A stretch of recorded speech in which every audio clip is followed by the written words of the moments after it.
Continuamos con nuestro último segmento de Pico a Pico en nuestro programa de Primera Garra. Y estamos muy felices de comentarles que este programa es súper especial, ya que en un precedente histórico, la Corte Constitucional seleccionó un caso para el desarrollo de jurisprudencia en Ecuador. El caso de la mona Chorongo, conocida como Estrellita. En esta sentencia, para quienes trabajamos en la defensa de los derechos de los animales, ha sido recibida con mucha alegría, pero también con un poquito de preocupación, porque la Corte nos dejó deberes y sobre todo plazos para realizar unos protocolos y una nueva ley que garantice que los animales sean sujetos de derechos. En este sentido, es un honor para mí y para este programa contar con dos de los jueces constitucionales que trabajaron en esta sentencia. La jueza ponente, la doctora Teresa Núquez, y el doctor Ramiro Ávila. Bienvenidos a nuestro programa de Primera Garra. Gracias, Chadi. Gracias por la invitación y por el interés que tiene el programa para el desarrollo de los derechos de los animales y sobre todo por la expectativa que causó la sentencia y por la buena acogida que sabemos que ha tenido por lo menos en este sector. Y bueno, mil gracias por permitirnos participar y darnos algo de micrófono para explicar un poco el alcance de la sentencia y sobre todo lo que ella significó para cada uno de nosotros en nuestro trabajo de corte. Así es. Yo también quiero dar un saludo cordial, Shadi, a ti, a Teresita. Para mí es un honor enorme estar con la ponente de la sentencia, que además hizo un esfuerzo enorme por sacar esta sentencia, que adelantar que no fue fácil la discusión dentro de la Corte.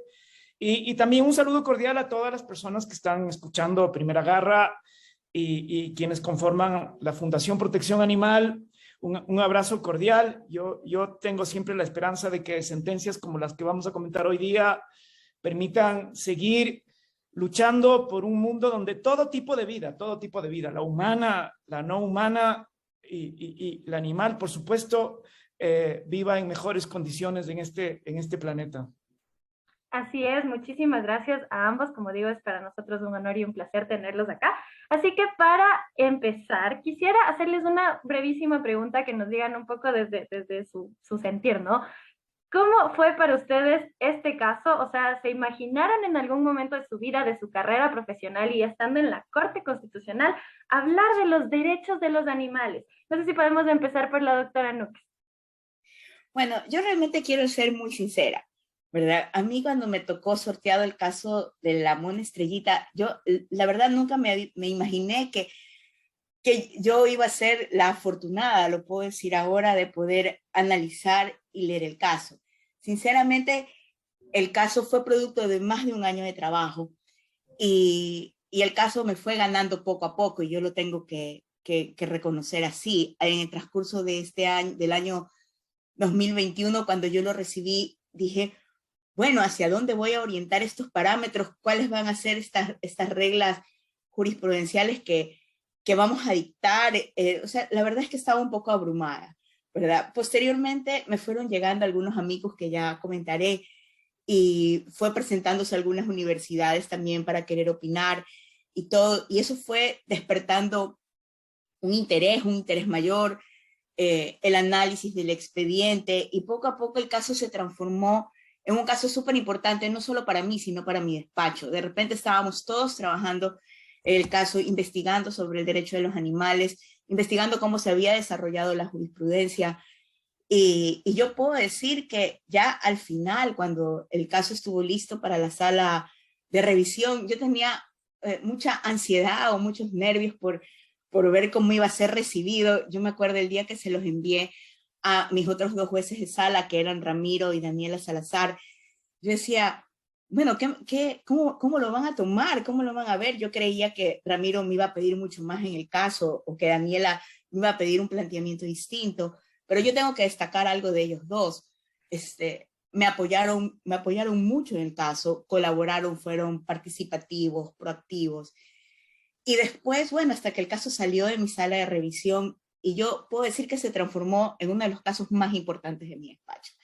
Y me parece tan paradójico de la vida porque yo en realidad nunca fui una persona con preferencia o no preferencia hacia los animales. No es que yo tenía mascotas en mi casa, no fue así, sino que fue un caso que fue conquistándome con el paso del tiempo.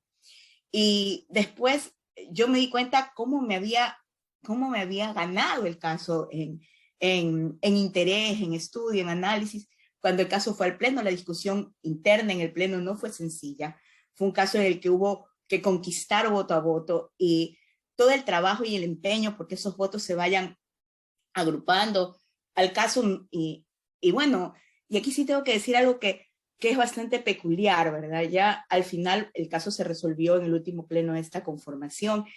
Y yo puedo decir que el día que el caso se iba a resolver, yo tenía un sentimiento especial y decía, no puede ser que el caso de mi mona no se vaya a aprobar, ¿verdad? Y todo me parecía tan injusto cómo había sido tratada la mona como tal. Y bueno, pues, o sea, en realidad son experiencias de vida y son muchas cosas que te hacen notar que muchas veces el estudio, el análisis, las circunstancias, los distintos hechos del caso te van involucrando y te van ganando con el paso del tiempo. Y bueno, eso es lo que yo quería compartirlo, pero así de una manera muy, muy personal, muy desde mi mirada como ponente del caso y lo que yo viví de manera particular, ¿no? Muchísimas gracias, doctora. Doctora Ávila, cuéntenos si es que usted se imaginó alguna vez justo incluir a los animales dentro, como sujetos de derecho, dentro de los derechos de la naturaleza.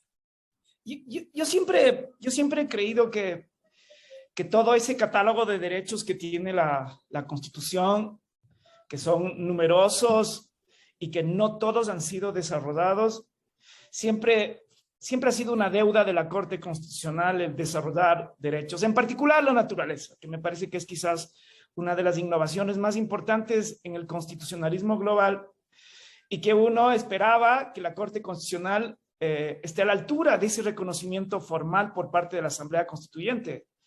Y cuando tuve la oportunidad de participar en el concurso de la Corte y luego de llegar a la Corte, yo siempre tenía esta espinita de hay que desarrollar los derechos de la naturaleza y ojalá se declare algún ente no humano que no sean fundaciones del Estado, gobiernos autónomos, que se declare sujeto de derechos. Yo sí tenía esta ilusión, sí tenía este sueño.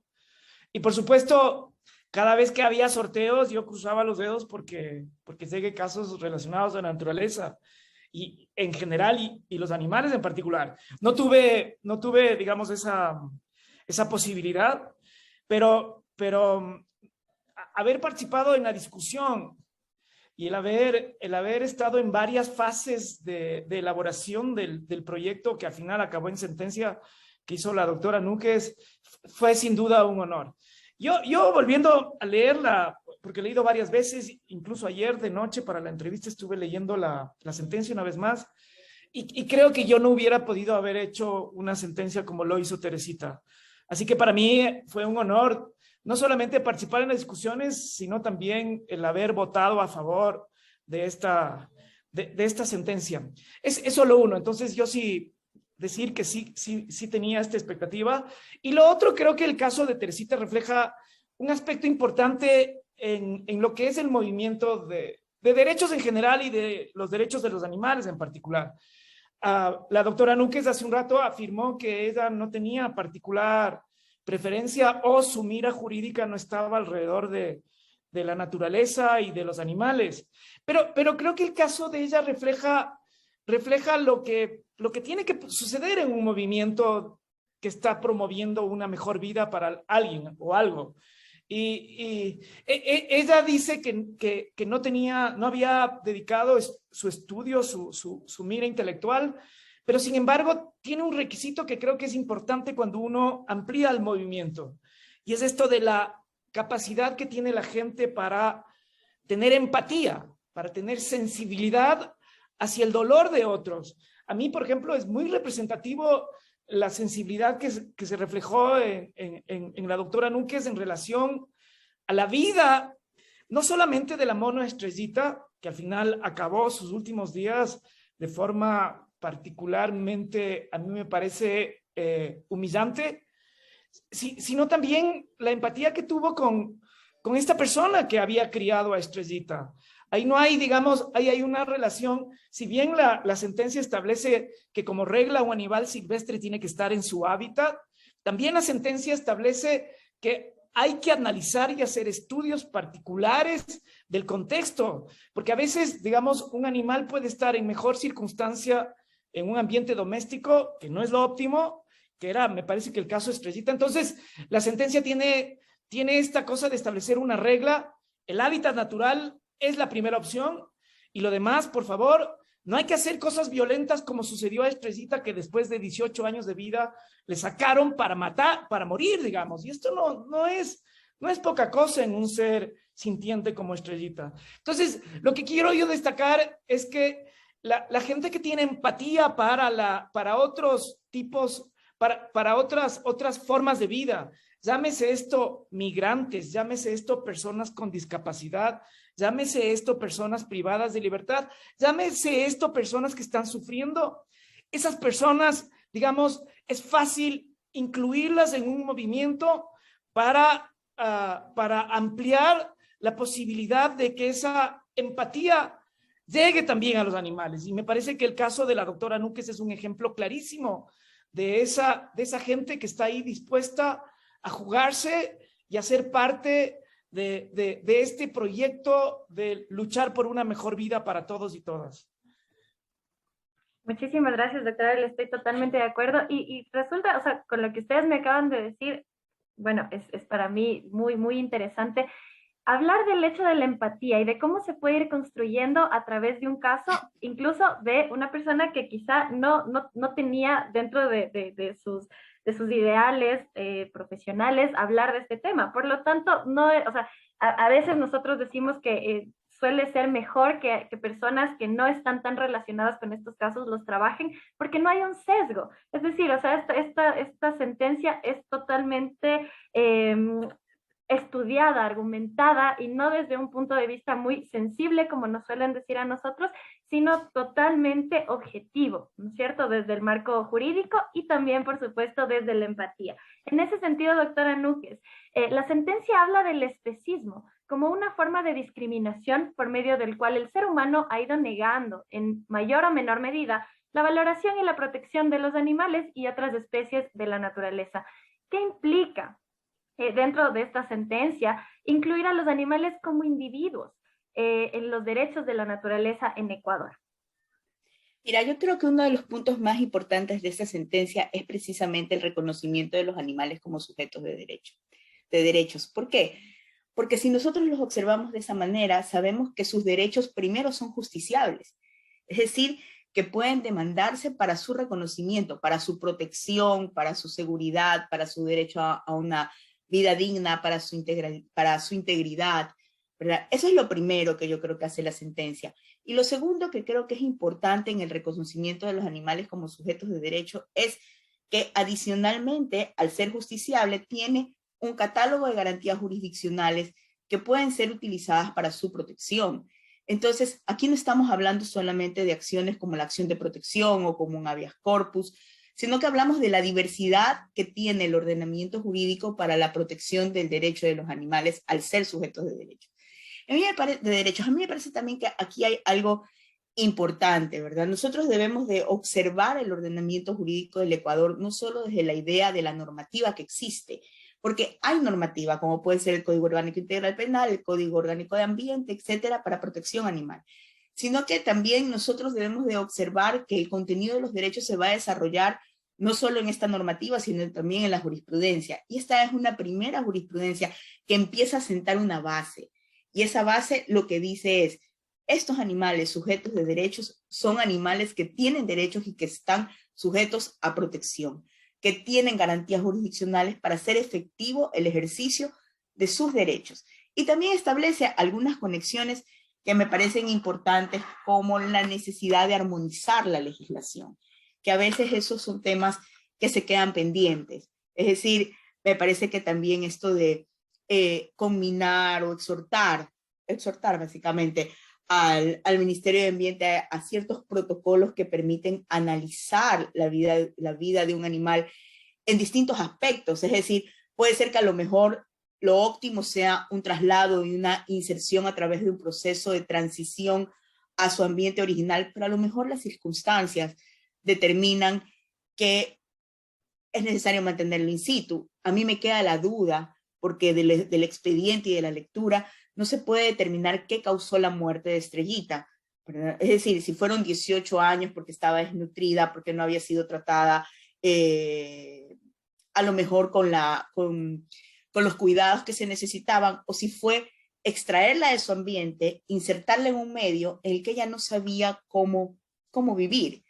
Me explico. Entonces creo que esos son análisis importantes, son análisis a los que estamos llamados, la obligación que existe también por la parte de la Defensoría del Pueblo de ser un actor para protección de derechos de naturaleza y por qué no también para protección de derecho animal. Creo sinceramente que ese es uno de los puntos más importantes de la sentencia, ¿verdad? Y que la sentencia llega después de un análisis de ordenamiento jurídico de caso concreto, llega hacia esas garantías jurisdiccionales y la conexión de los animales como sujetos de derecho. Así es, y bueno, en ese caso tengo que confesarles que incluso al interior del movimiento de protección de derechos de los animales, este caso pues trajo ahí un montón de revuelo justamente por cómo inició. Este caso no inició del todo bien o como nos hubiera gustado, no inició como han iniciado otros casos de habeas corpus a nivel internacional, donde se pretendía, por ejemplo, a la orangutana Sandra darle este recurso jurídico para que pueda ir a un santuario, sino que inició con un delito ambiental. Entonces, no sé si el doctor Ávila nos puede comentar un poco de las dificultades del caso al interior de la Corte. ¿Cómo se percibió este caso al interior desde su punto de vista? Y luego me gustaría preguntarle también lo mismo a la doctora Núquez. Sí, creo que efectivamente el caso tenía muchísimas dificultades. Pero a mí yo siempre he sido de la idea, cuando estaba en la Corte, que hay que aprovechar el caso que está al frente tuyo en tu nariz. Y habían otros jueces y juezas que creían que hay que buscar el caso adecuado, hay que esperar los contornos, hay que esperar el caso que tenga una prueba consolidada.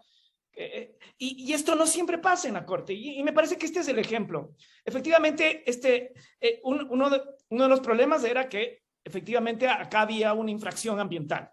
Esto es evidente. El animal no debía haber estado en un domicilio humano. Esto es clarísimo. Esta es una dificultad.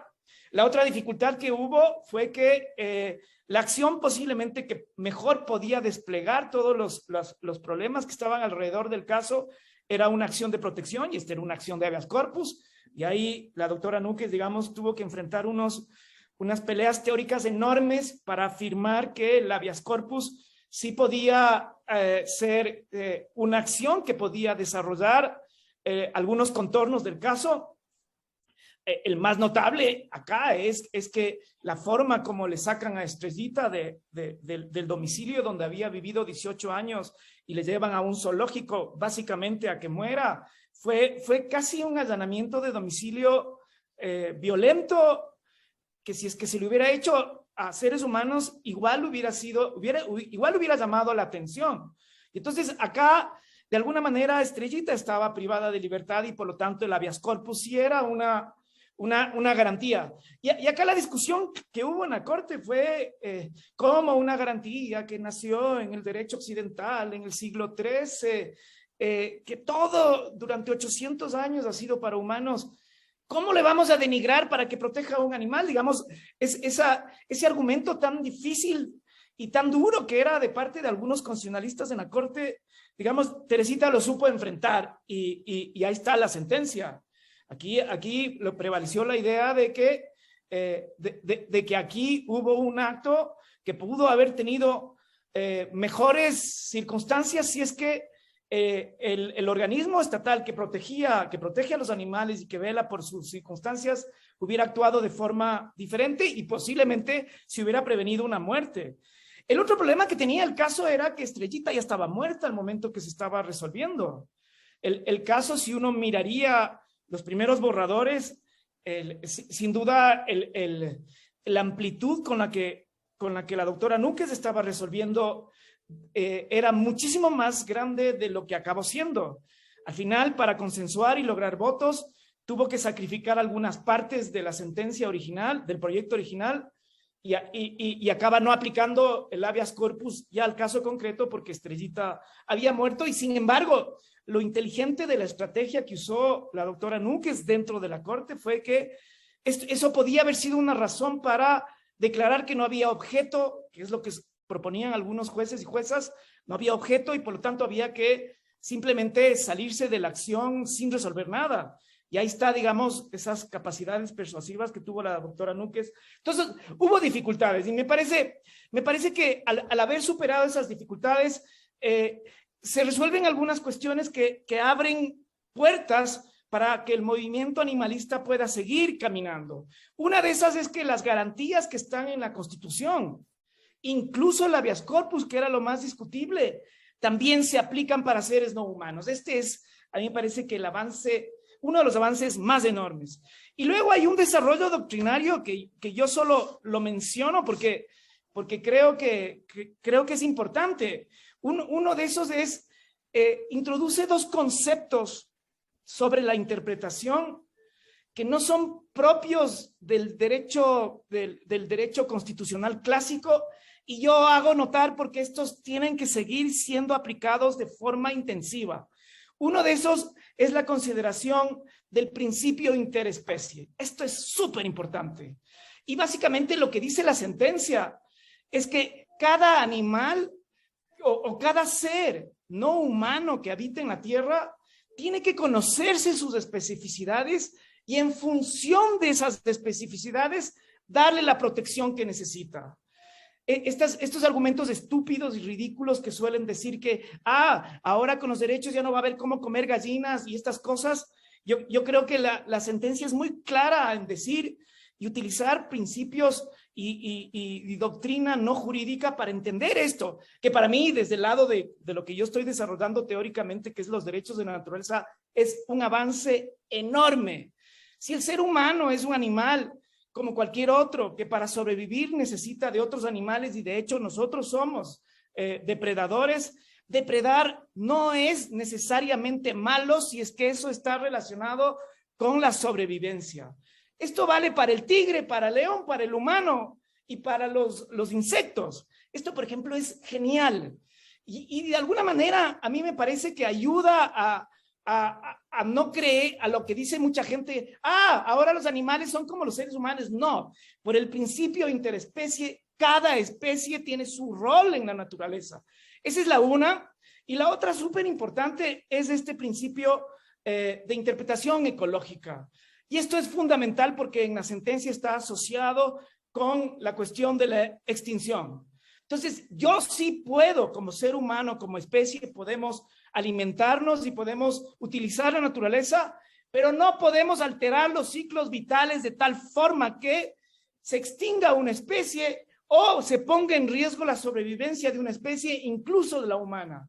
Yo destaco estas dos cuestiones porque con la aplicación de estos dos principios de interpretación, uno va a poder exigir sin que se alerten las alarmas de que acá se está protegiendo más otras vidas que los humanos, y los humanos sí tenemos pobreza, sí tenemos desnutrición, sí, pero la idea es que con este principio ecosistémico, ecológico, todos deberíamos vivir en armonía. Al ser humano no le sirve que se extinga una especie si es que eso pone después en riesgo su vida.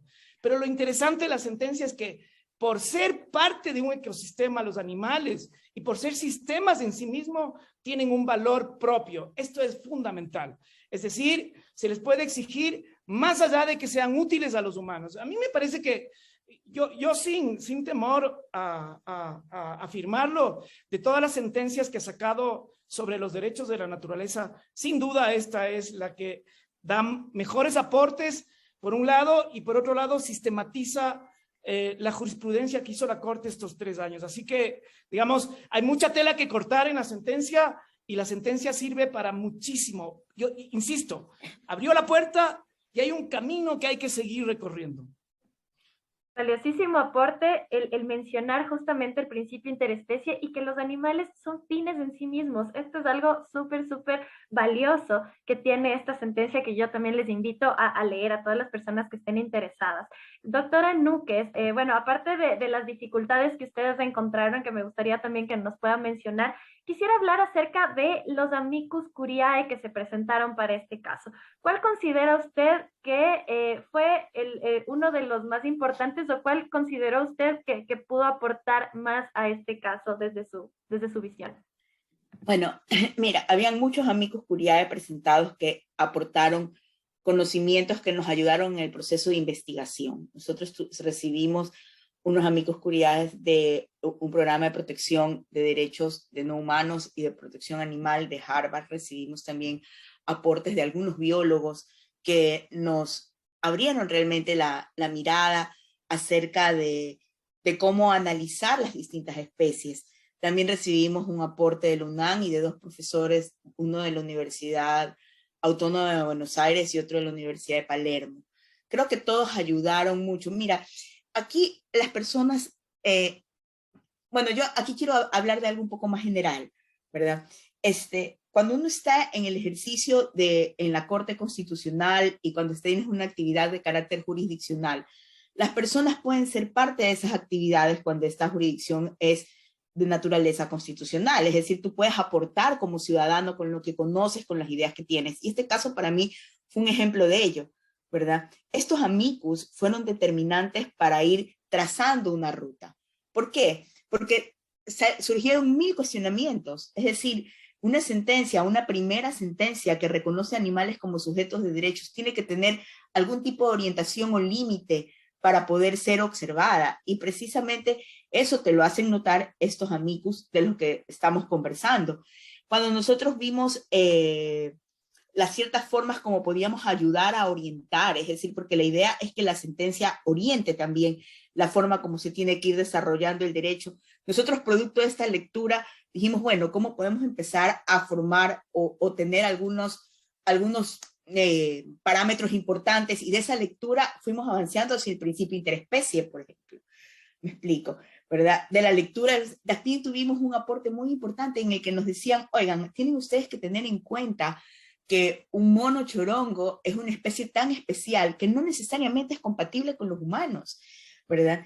Y que tiene algunas características tan propias, tan de ellos, que deben de ser tomadas en cuenta. Entonces nos digo, bueno, esto hace que este principio interespecie se vuelva relevante, porque quiere decir que nosotros tenemos que observar a la especie dentro de su particularidad y dentro de sus características que la convierten en específica, ¿verdad? También tuvimos otros amigos que nos mencionaban, bueno, a lo mejor el procedimiento común para los animales es mantenerlos in situ cuando han pasado muchos años. Eso nos llevó también a otro proceso de investigación, es decir, ¿cuáles son las opciones? ¿Qué es lo que realmente debería de hacer una autoridad? Yo puedo decirte que los amicus curiae que se presentaron realmente fueron un poco trazando el camino de hacia dónde íbamos nosotros en la investigación de la sentencia. Y yo hay algo que quiero destacar porque que Ramiro Ávila, que es un experto en derechos de la naturaleza, me diga que la sentencia es una sentencia que es importante desde la mirada de derechos de la naturaleza y que recopila la jurisprudencia, lo que ha venido diciendo el derecho en la materia, a mí me parece honroso, ¿verdad? Porque yo no tengo esa no ha sido mi línea de trabajo por la que yo me he desarrollado a través del tiempo. Pero mira que a veces las decisiones se toman teniendo algunas consideraciones previas. Nosotros cuando empezamos a estudiar Estrellita, cuando recibimos los amigos, cuando empezamos a analizar las cosas, empezamos a tomarle, y te hablo como despacho, empezamos a observar el desarrollo del derecho de la naturaleza que venía dándose en la Corte y decidimos tomar un camino, ¿verdad? O sea, no es una sentencia levantada al azar, decidimos tomar una vía y decidir y decir, bueno, así son estos derechos, se van a manejar de esta manera. Empezamos con reconocimientos en distintas sentencias que fue aprobando la Corte Constitucional. Por eso la primera parte de la sentencia tiene un análisis de lo que es nuestro ordenamiento jurídico, de lo que ha dicho en jurisprudencia, el ordenamiento jurídico, no solo del Ecuador, sino también de la Corte Interamericana, y cómo eso va ayudando al desarrollo y a la progresión de los derechos en general. Muchísimas gracias, doctora. Y bueno, lo único malo de nuestro programa es siempre el tiempo. Se nos va acabando el tiempo, así que en primer lugar quisiera agradecerles a ambos por participar de este programa, por explicarnos un poco cómo fue el proceso y sobre todo la importancia que tiene que nuestro país, al haber sido el primero que declaró derechos de la naturaleza, y quizá no el primero en declarar derechos de los animales, pero estamos ya en ese camino. Ahora tenemos a los animales como sujetos de derecho. Quisiera, por favor, que nos ayuden solamente con unas palabras finales con lo que les gustaría concluir. Doctor Ávila. Yo solo quisiera como animar a que el movimiento y las personas que nos están escuchando sigan luchando por mejores condiciones de todos los seres vivos. O sea, y además, como dice la sentencia, clarísimo, los abióticos también. Yo siempre he creído y estoy convencido de que la Constitución, que es rica en derechos, y la sentencia, que además ahora, digamos, como dicho, abre una puerta y señala y da los primeros pasos en un camino, se quedan en papel si no hay un movimiento de personas que luchen porque ese papel sea realidad. Entonces, yo solo digo, creo que la doctora Núquez, la Corte Constitucional, hizo lo que le correspondía en su momento, y los siguientes avances tienen que venir del movimiento. Los animales y los seres bióticos y abióticos no tienen voz propia en las cortes, en los tribunales, sino que necesita de gente consciente como quienes están escuchando el programa. Solo animales a que sigan adelante, ¿sabe? Muchísimas gracias, doctora Núquez. Bueno, primero quiero agradecerles por este espacio que nos ha permitido compartir desde otra mirada, porque usualmente estamos acostumbrados, o al menos yo, a tener un trato un poco más formal con abogados cuando explico una sentencia, ¿verdad? Pero también quiero decirles algo, esta sentencia es producto de mucho estudio. No es una sentencia hecha al azar, es una sentencia que se tomó en serio la forma como avanza el derecho, las necesidades que tiene el mundo, la forma como todos vivimos en ese mundo y las responsabilidades que tenemos como seres humanos mientras estamos aquí en la Tierra. Y yo creo que, en verdad, la sentencia abre un paraguas de protección, y creo que es un primer paso. Pero todo primer paso tiene que estar secundado por otros pasos. Y creo que ese es un compromiso que tenemos todos desde los distintos roles que jugamos. Y dentro de esos roles también está la ciudadanía, están las personas, están los movimientos sociales, estamos los jueces, están quienes tienen la responsabilidad de hacer las leyes y las normas existentes. Entonces yo creo que dentro de ese rol todos debemos de tomar nuestra responsabilidad para que el derecho se convierta en esa ciencia dinámica que responde a las necesidades del mundo y cómo se ve el mundo actualmente. Así es, muchísimas gracias. Voy a finalizar simplemente felicitando y agradeciendo la actuación de la Corte. Es una sentencia histórica que, como ustedes mencionaron, abre puertas para los derechos de los animales, y tienen desde ya nuestro compromiso para seguir trabajando, mejorando, abriendo más puertas y sobre todo garantizando que los animales sean sujetos de derecho. El reconocimiento de los derechos de los animales, cabe resaltar, no implica restar derechos a las personas, es lo que siempre hemos dicho. Implica ser conscientes y a plenitud de que compartimos este planeta único.